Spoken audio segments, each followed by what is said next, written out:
Ce que vous devez savoir, chers frères et sœurs, dans le monde spirituel, les êtres humains sont toujours représentés. Et cette représentation se passe soit par un objet, soit par un animal, soit par quelque chose, n'importe quelle chose qui peut vous appartenir, ou un animal qu'on peut acheter, ou qu'on peut aussi vous demander vous-même. Ainsi, dans le monde spirituel, pour faire du mal à quelqu'un, on n'a pas besoin que cette personne-là soit la présente, mais on peut procéder à certains moyens. Et c'est ces moyens que je vais utiliser aujourd'hui pour vous parler. Le jeudi prochain, Dieu voulant, je vous parlerai des destins échangés et la loi d'identification. On ne peut pas échanger le destin de quelqu'un si on ne l'a pas identifié. Il faut d'abord que la personne soit identifiée avant que la personne, son destin soit échangé. Mais aujourd'hui, nous voulons rester sur ce que nous avons prévu et ce que nous avons préparé. C'est très important pour nous de comprendre le système de la représentation. Le verset que je viens de vous donner, ça va nous servir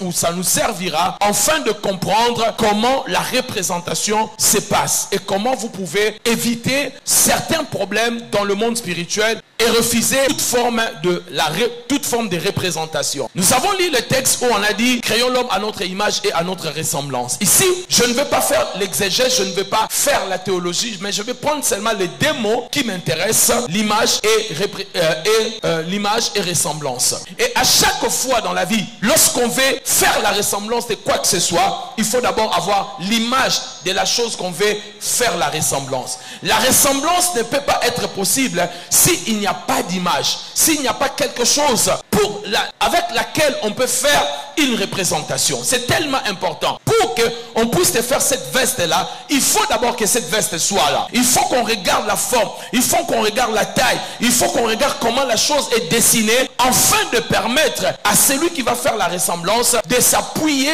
sur l'image qu'il a devant lui ou l'objet qu'il garde devant lui. Ainsi, mes bien-aimés dans le Seigneur, les gens ne le savent pas, beaucoup d'objets nous ont représentés dans le monde spirituel. Et l'objet est un transmetteur de forces occultes, des malédictions générationnelles, même les objets. Vous voyez, un parent, un grand-parent peut mourir, un ancêtre peut partir, mais peut vous laisser un miroir. Le miroir qu'on vous laisse, c'est un objet simple, mais cet objet est en train de garder des énergies négatives, de forces maléfiques. Et à chaque fois dans la famille, vous garderez ce genre de choses. Si le papa est mort, il laisse à ses enfants. En fait, on ne vous laisse pas seulement un miroir, mais on est en train de vous laisser un nid de malédiction. Parce que la chose qu'on vous a laissée, c'était un objet qui était déjà envoûté ou qui tirait son origine de mauvaises choses. Ainsi, lorsque vous lisez la Bible, Dieu interdit à ce que nous gardons certains objets. Certains objets éloignent même Dieu, éloignent même la présence de Dieu. Quand vous lisez dans la Bible, dans Juge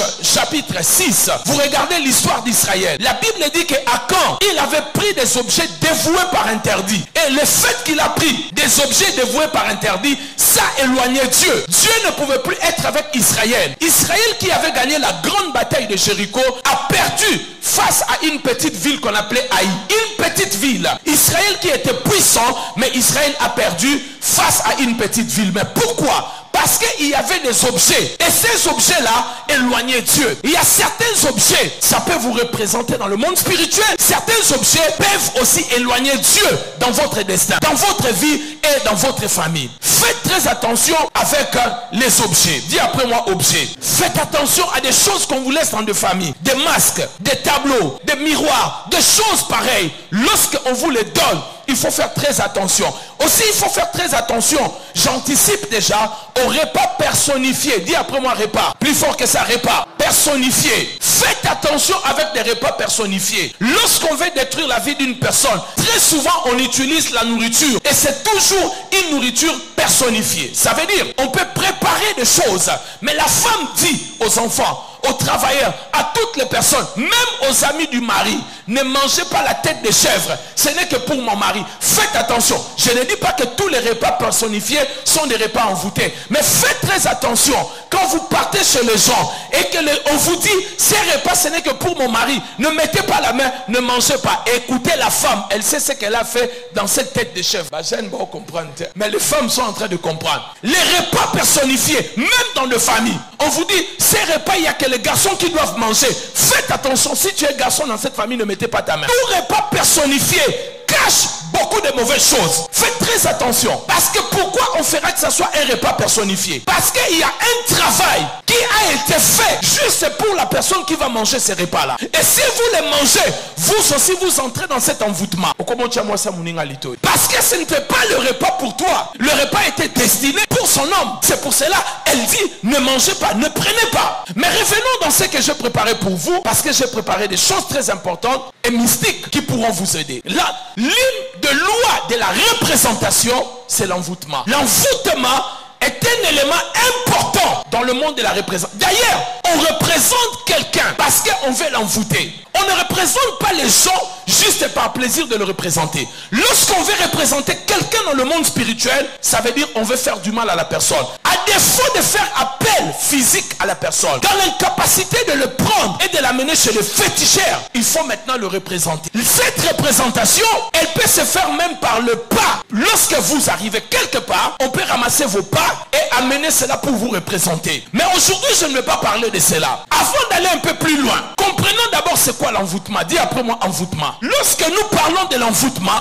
l'origine du mot envoûtement, ça veut simplement dire vultus en latin, ou on peut aussi utiliser en français comme vult. Ça veut simplement dire à l'époque ancienne, lorsqu'on parlait de l'envoûtement ou de vultus en latin, ça voulait simplement dire visage, image, ou encore plus loin, figurine. Ça veut dire représenter une personne à partir d'une image ou à partir d'une figurine. C'est ça qu'on appelait vultus, ou on pouvait appeler aussi vult en français. Ça veut dire il faut un visage, il faut une image ou une figurine pour utiliser la pratique de l'envoûtement. Alors, qu'est-ce que c'est l'envoûtement? L'envoûtement est une influence occulte, magique, sorcellérique à distance, faite par une personne contre une autre personne. Je vais m'expliquer. L'envoûtement, c'est une influence magique, sorcellerie, occulte, faite à distance par une personne contre une autre personne. Lorsqu'on veut envoûter quelqu'un, on n'entre pas à l'intérieur de quelqu'un. C'est à distance. De loin où tu te trouves, tu peux maintenant exercer des influences magiques, sorcellériques pour influencer et contrôler la vie d'une personne. Beaucoup de gens, leurs attitudes ont changé du jour au lendemain. Ils ne sont pas méchants, mais ils sont l'objet d'envoûtement. Tu vas voir une femme qui change, un homme qui change, une personne qui change brusquement. L'un des signes d'envoûtement, c'est le changement brusque en mal. Le plus grand signe d'envoûtement, pour savoir que quelqu'un est envoûté, c'est un changement brusque, mais en mal. Ça veut dire du jour au lendemain, tu ne reconnais plus la personne. La personne a totalement changé. Et vous ne savez pas qu'est-ce qui lui est arrivé. Pourquoi il se comporte de cette manière. Pourquoi il agit de telle manière. Pourquoi il fait ces choses. Il est sous l'influence de l'envoûtement. Dis encore envoûtement.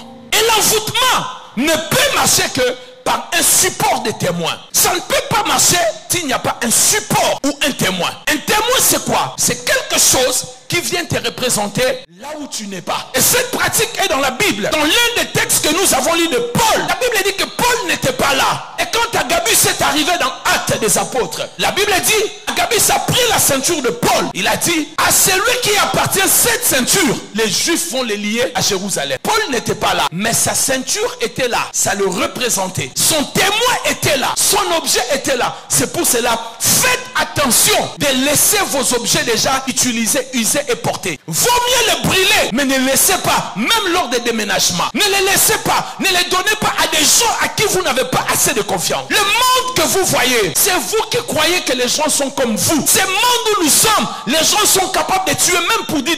Vous ne le savez pas. Les gens ne sont pas comme vous. Toi, tu ne peux pas faire du mal même à une mouche. Mais attention, les autres ne pensent pas comme toi. Ce qui nous met en confiance, parce que nous croyons que les autres sont comme nous. Alors on se trompe. Je parle à quelqu'un. Quelqu'un est en train de m'écouter. Paul n'était pas là. Mais le prophète a serré la ceinture de Paul sur son corps. Il dit, à celui qui appartient cette ceinture. Si la ceinture n'était pas à Paul, les services prophétiques n'allaient pas marcher. On n'allait pas. Et ce qu'il a dit, on a lié Paul à Jérusalem. Ben c'est vrai, ce n'était pas les Juifs, mais c'était les tribuns.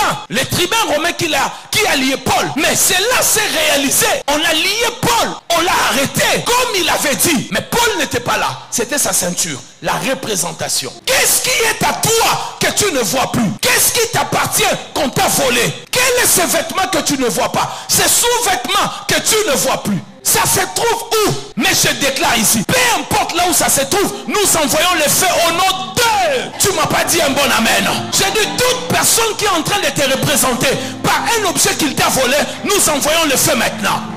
Que ces personnes soient frappées par les chaînes de feu au nom de Jésus. Tu m'as pas dit un bon amen, église. Donnez-moi un bon amen dans cette église.